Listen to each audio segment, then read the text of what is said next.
Ang susunod na programa ay rated PG. Patnubay at gabay ng magulang ay kailangan sa mga batang manonood. Andito na ang public attorney.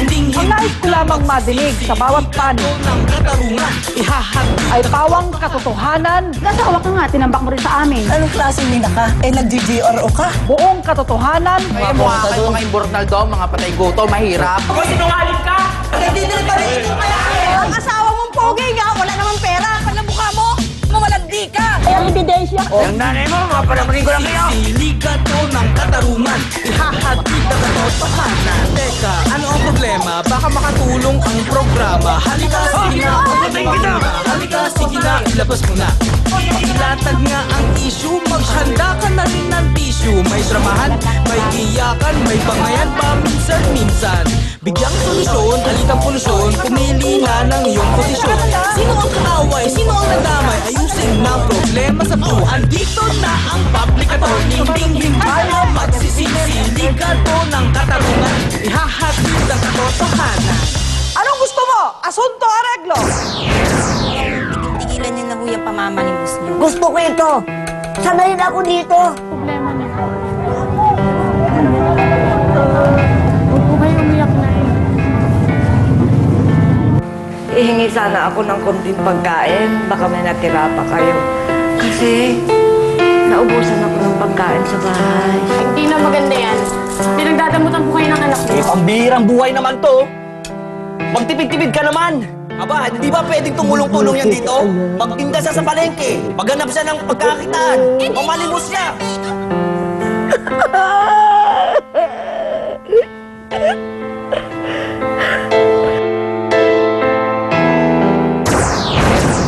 Ang kaso.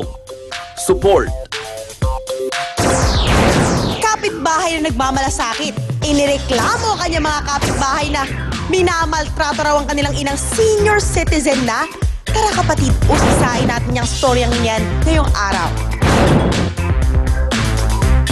Magsitayo ang lahat. Magsisimula na ang mediation. Nais kong maunawaan ng lahat na mediation ay isa sa limited services ng Public Attorney's Office upang mabawasan ang dockets ng ating mga hukuman at malutas ang problemang legal ng sambayanan.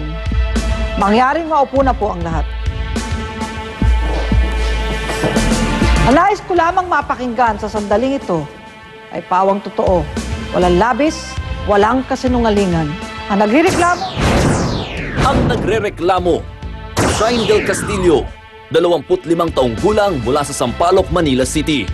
ano ba ang mga pangyayari na bumabalot sa iyong reklamo?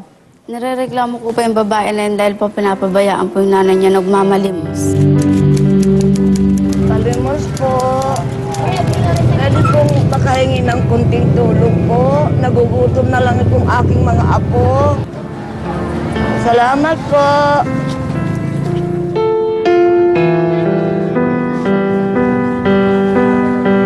Magandang hapon po. Magandang hapon po, Nay. Ano sa atin po?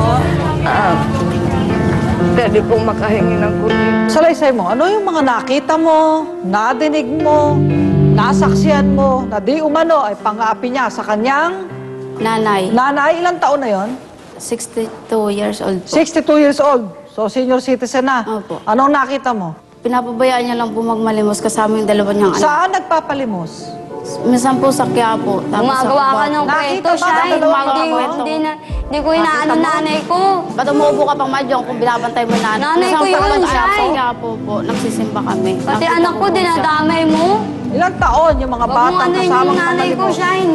Ano Gusto mo po, lang 10 tumakbo. tapos 4 years old yata po yung bunso niya. Anong anak oras ko. mo nakita na namamalimos ang ina nitong si Minsan Catherine? po pag nagsimba po kami umaga, Umaga? Anong Opo. oras sa umaga? 8 po.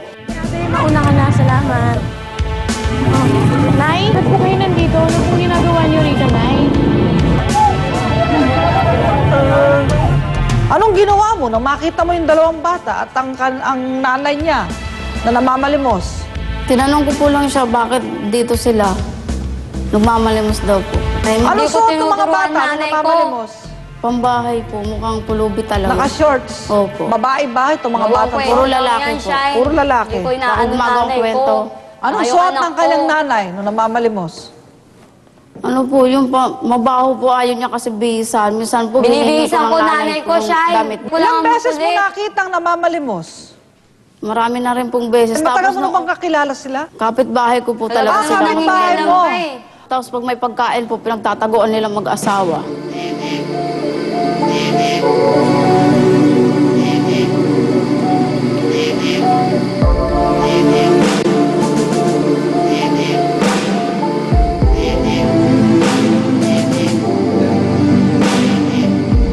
Sino ba ang kanyang ina? Nandito ba ang kanyang ina? Ayun po. Ayan ba ang kanyang nanay? Opo. Mangyari pong tumayo kayo at magsalita. Kasi po, ma'am, pag darating yung asawa niya galing sa trabaho, ngayon nag-aaway sila. Alam ko na kung sino pinag-aawayan. Siyempre, ako. At ito pa, pagsabihan mo yung nanay mo. Aba, mas malapit pa yung mga bata kaysa sa atin eh. Ba, natural lang na lumapit si nanay sa mga bata dahil wala naman siya dito ginagawa. O, anong gusto mong gawin ko? Aba, hindi ba pwedeng tumulong-tulong yan dito? Magtinda siya sa palengke, maghanap siya ng pagkakitaan, mamalimos siya. Ikaw magsabi, ikaw nakaisip eh. Kung gusto mo, palayasin mo para hindi mo ko inaaway. Ito, nakakabigat na kasi sa buhay natin eh. Kaya nga, palayasin mo. Para wala ka nang sabi. Ngayon, yung pagkakain na sila, pinagtataguan ako ng pagkain.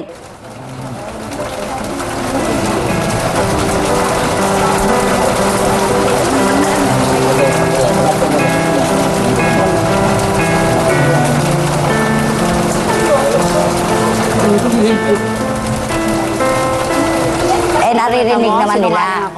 Ngayon, naawa sa akin, kumakatok ako, ma'am. Nay, pasok po kayo. Nay, pasok po. Nay, ano naman pong ginagawa niyo rito, ang aga-aga? Anak eh, hihingi sana ako ng kunting kanin. Baka may sobra pa kayo dyan. Kasi naubusan ako ng pagkain sa bahay. Hindi na maganda yan. Pinagdadamutan po kayo ng anak mo.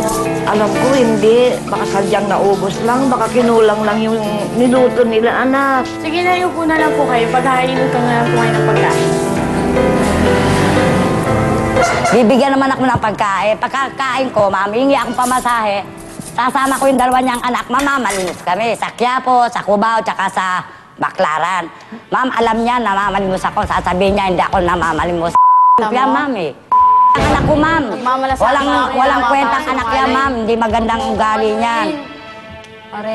Sasabihin niya, hindi niya alam nagmamalimos ako. Kasama ko anak mo. Walang yakag. Kita mo? Tapos sabihin sa akin, sinangaling ako. Hindi, totoo yun. Totoo yun. Bawal po ang pagmumura dito.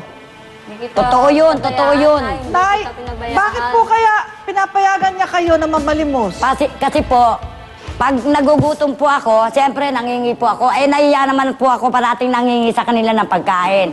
Catherine, anak, meron pa ba tayong almusal? Kasi hindi pa ako kumakain. Ay naku, Nay, wala na ho, ubos na. Nalmusal ho ng manugan nyo kanina bago umalis. Ngayon, aalis po ako mga alas 8. Darating po ako alas 3. Yung kinikita po namin, bibili ko ng bigas, ulam, tsaka uling. Kakainin po namin ang mga apo ko. Wala ho ba siyang trabaho? Ma'am, meron yung asawa niya. Anong trabaho ng asawa niya? Ma'am, kalpintero. Pati yung dalawang apo niyo, kayo nagpapakain. 6, ma'am, apo ko. Ano po ang pinakamatanda sa mga bata? 11. Yung bunso po niya? Ano po? 4. Sige po, maupo na po kayo. Pinayuhan mo ba siya itong si Catherine na huwag pagpapalimusin yung kanyang mga anak? Sinabi ko na po yan, hindi na po pinapansin. siya, Hindi ko sinasabi. Ay naku, sinasabi ko sa'yo, dinididma mo lang ako. Sandali.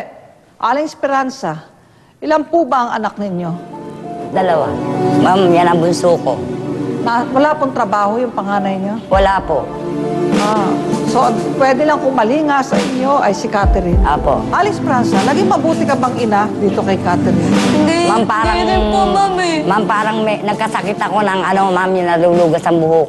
Nagkatipos kayo? Ma'am, yes. Habang nanglilimusan pa itong si Nana Esperanza sa Quiapo't iba't ibang bahagi ng Metro Manila, my God! Etong anak niyang si Catherine, nagsusugal pala. At tuwing umuwi si Nana Esperanza, pinagdadamutan pa pala siya ng pagkain ng kanyang mga anak at inaaway pa siya Kaya naman rumarise and shine sa okasyon nitong kapitbahay nilang si Shine. Dahil nagmamalasakit lang daw siya kay Nana Esperanza. Pinabantayan ko yan, Shine! Nagugutom din ako. Sabi na ko, patitisihin nyo!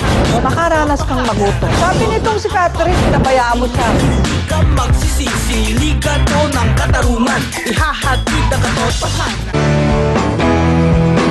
Don't go away. Magbabalik ang public